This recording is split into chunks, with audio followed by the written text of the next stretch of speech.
কিছুদিন আগে বাবার বাড়ি গিয়ে আমি কি করলাম, কিভাবে আমার দিন কাটলো, সাডেন প্ল্যান করে কয়েক বছর পর আমি কাকে দেখতে গেলাম, কার বাড়িতে গেলাম, আমার সাথে কাকে কাকে নিয়ে গেলাম, সবকিছুই থাকছে এই ব্লগে। সবার প্রথমে আপনারা কারা কোথা থেকে আমার ভিডিওটা দেখছেন সেটা অবশ্যই কমেন্টে বলে যাবেন, তারপর আমার ভিডিও পুরোটা দেখবেন। বাবার বাড়ি কাছে হওয়াতে আগে থেকে অত কিছু ভেবে প্ল্যান করে রাখতে হয় না, হুটহাট যখন মন চায় তখনই চলে যেতে পারি। সেদিনও ঘুম থেকে উঠার পর মনে হচ্ছিল যাই নাবিয়া নানুমনির বাসা থেকে কয়দিন ঘুরে আসি। আমার ভাইয়ের যেহেতু স্কুল ছিল তাই মাকে কল দিয়ে বলেছিলাম স্কুল ছুটির পর যেন দাঁড়ায়। নাবিয়ার বাবার সেদিন বিজনেসের একটু কাজ ছিল তাই সে আর আমাদের সাথে যায়নি, ড্রাইভার আঙ্কেলই আমাদেরকে পৌঁছে দেয়। ওইদিকে মা বাসায় আসতে না আসতেই ব্যস্ত হয়ে যায় রান্নাবান্নার কাজের জন্য। রান্নাঘরে মা রান্নাবান্নার প্রিপারেশন নিচ্ছে, সেটা দেখার পর আবার একটু বারান্দায় গিয়ে দেখলাম আমাদের বাড়ি চারপাশটা আর আগের মতো খোলামেলা নেই, বাড়িঘর হয়ে সব ভরে যাচ্ছে। ওইদিকে আমার বাবা যখন শুনেছে আমি বাসায় এসেছি তখনই ডিসকন আইসক্রিম কতগুলো পাঠিয়ে দেয়। আইসক্রিমটা তখন খাইনি, ফ্রিজে রেখে দিয়েছিলাম। অনেকগুলো দুধকে জাল দিতে দিতে ঘন করে এরকম সর বানিয়েছে। এইরকম দুধের সরের মধ্যে একটুখানি চিনি দিয়ে খেতে যে কি পরিমাণ মজা লাগে সেটা যারা খেয়েছে একমাত্র তারাই জানে। আপনারা কারা কারা দুধকে জাল দিতে দিতে ঘন বানিয়ে সেটাকে আবার চিনি দিয়ে খেয়েছেন অবশ্যই কমেন্ট করে জানাবেন। আমি কিন্তু ডাব খেতেও অনেক পছন্দ করি, আর স্পেশালি যে ডাবের ভেতরে এরকম পাতলা নারিকেল থাকে, বাবা তো সেটা খুব ভালো করেই জানে, তাই আইসক্রিমের সাথে এই ডাবটাও পাঠিয়ে দিয়েছিল। বাবার বাসায় আসলে আসলে রাত দিন শুধু খেতে খেতেই পার হয়ে যায়। ডাব খাওয়ার কিছুক্ষণ পরই চলে গেলাম রাতের ডিনারটা করতে। রাতের ডিনারের জন্য খাবার আইটেমে ছিল বেগুন ভাজি, সেই সাথে চিচিঙ্গা ডিম দিয়ে ভাজি, এক্সট্রা ভাবেও ডিম ভেজেছিল পেঁয়াজ মরিচ ধনিয়া পাতা দিয়ে, যেন ডাল দিয়ে খেতে মজা লাগে। সেই সাথে শুটকি ভর্তাও ছিল। আমার গরুর কলিজা ভুনাটা খেতে খুবই ভালো লাগে, তাই আমি আসার পরপরই মা গরুর কলিজা কেটে ধুয়ে নিয়েছে, আপনারা ভিডিও শুরুতেই দেখতে পেয়েছেন। তবে প্রতিদিন গরুর আইটেম খেতে খেতে আমার একদমই ইচ্ছে করছিল না গরুর কলিজা ভুনা খেতে, তাই মাকে বলেছিলাম আমাকে একটু শুটকি ভর্তা, ডাল, ডিম ভাজি এরকমই কিছু করে দাও। মা ঠিক সেটাই করে দিয়েছিল। আসলে মা তো মাই হয়। ভাত খাওয়ার পর আম না খেলে তো আমের সিজনে মনে হয় খাওয়াই কমপ্লিট হয় না। ভাত খেয়ে আম খাওয়ার কিছুক্ষণ পর আমি আবার ডিসকন আইসক্রিমটাও খেয়ে ফেলি। এরপর নাবিয়াকে ঘুম পাড়িয়ে আমাদের সবার ঘুমাতে ঘুমাতে তো ভোরই হয়ে যায়। ঘুম থেকে উঠে ফ্রেশ হওয়ার পর যা যা দরকার আজকের জন্য সবকিছুই নিয়ে আসা হয়েছিল। একটু আগে যে সাদা ব্যাগটা দেখতে পেয়েছেন সেটার মধ্যে একটা নোকিয়া বাটন ফোন রয়েছে। রিলসে হয়তো আপনারা অনেকেই দেখেছেন, কিছুদিন আগে আমি আমার দাদুর জন্য একটা বাটন ফোন নিয়েছিলাম। তো আজকে দাদু বাড়িতে যাব, দাদুর কাছে যাব আর দাদুকে এই বাটন ফোনটা দিব। সেই সাথে দাদুর জন্য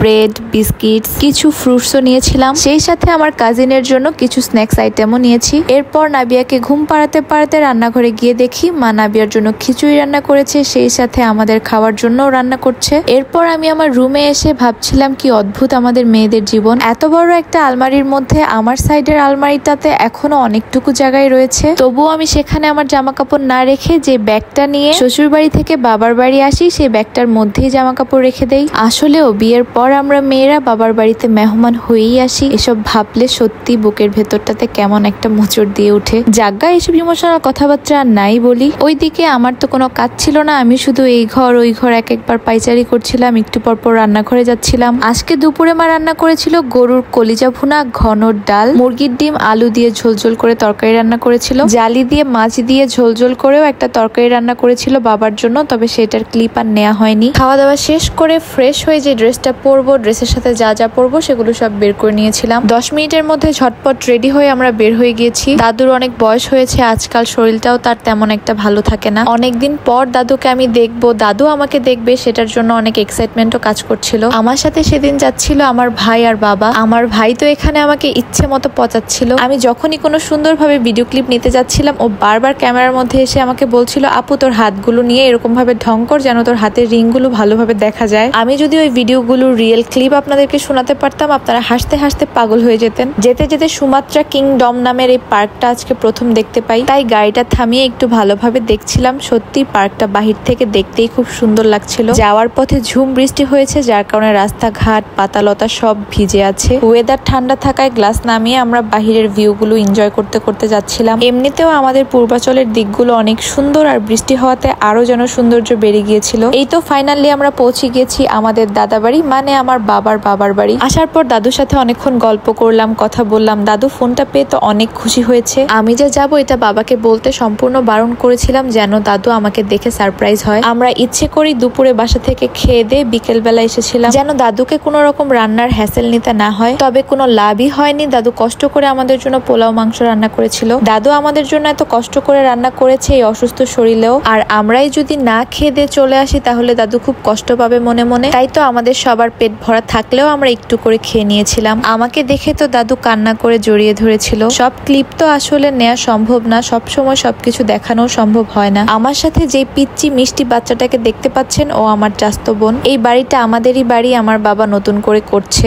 এইদিকে আমি একটু নিজেকে দেখেই ঢংঢাং করছিলাম। বেশিক্ষণ দেরি করিনি কারণ বাবারও কাজ আছে। আর নাবিয়াকেও যেহেতু রেখে এসেছি, যত আর্লি যাব ততই ভালো। নাবিয়াকে নিয়ে আসিনি তার কারণ ওকে নিয়ে আসলে 1 মিনিটও কারোর সাথে কথা বলতে পারতাম না ভালো মতো। আমার মেয়েটা ভাই একদমই শান্তশিষ্ট না, ও অনেক জ্বালাতন করে। তাই ওকে ওর নানুমনির কাছে রেখে এসেছি। দাদুকে আমরা অনেক বলি বাবা মার সাথে আমাদের ওই বাড়িটাতে থাকো, নয়তো বা সাভারে আমাদের বাপ চাচাদের আরেকটা বাড়ি আছে সেখানে গিয়ে থাকো। কিন্তু না, দাদু ওখানেই থাকবে। তার কারণ আমাদের বাড়িগুলো থেকে বের হলে কোনো খোলা জায়গা নেই, শুধু উঁচু উঁচু বিল্ডিংই দেখা যায়। আসলে যাদের কিনা গ্রামের পরিবেশের খোলামেলা জায়গায় থেকে অভ্যস্ত, তাদের হয়তো এরকম বদ্ধ পরিবেশ বা বদ্ধ জায়গা একদমই পছন্দ না। বাসায় এসে আমি শাওয়ার করে ফ্রেশ হয়ে নিয়েছি আর ওইদিকে আমার ভাই দুষ্টুমি করছে। এখানে আঙ্কেল তাদের নিজেদের গাছের কাঁঠাল, আম, পেয়ারা দিয়ে গিয়েছিল। রাতে ঘুমানোর আগে আমি খুব সিম্পল একটা স্কিন কেয়ার করি, সেটাই আজকে আপনাদের সাথে শেয়ার করব। এট ফার্স্ট আমি আমার ফেসে কোজারেক্সের স্নেল মিউজিয়াম পাওয়ার এসেন্সটা ইউজ করি। এরপর রাইস সিরামাইডের এই ময়শ্চারাইজিং ক্রিমটা। কেউ ভুলেও ভাববেন না এগুলো কোনো ব্রাইটেনিং কিংবা হোয়াইটেনিং প্রোডাক্ট। এই দুইটা প্রোডাক্টই স্কিন ব্যারিয়ারটাকে ভালো রাখতে আর ময়শ্চারাইজ করতে হেল্প করে। That's it.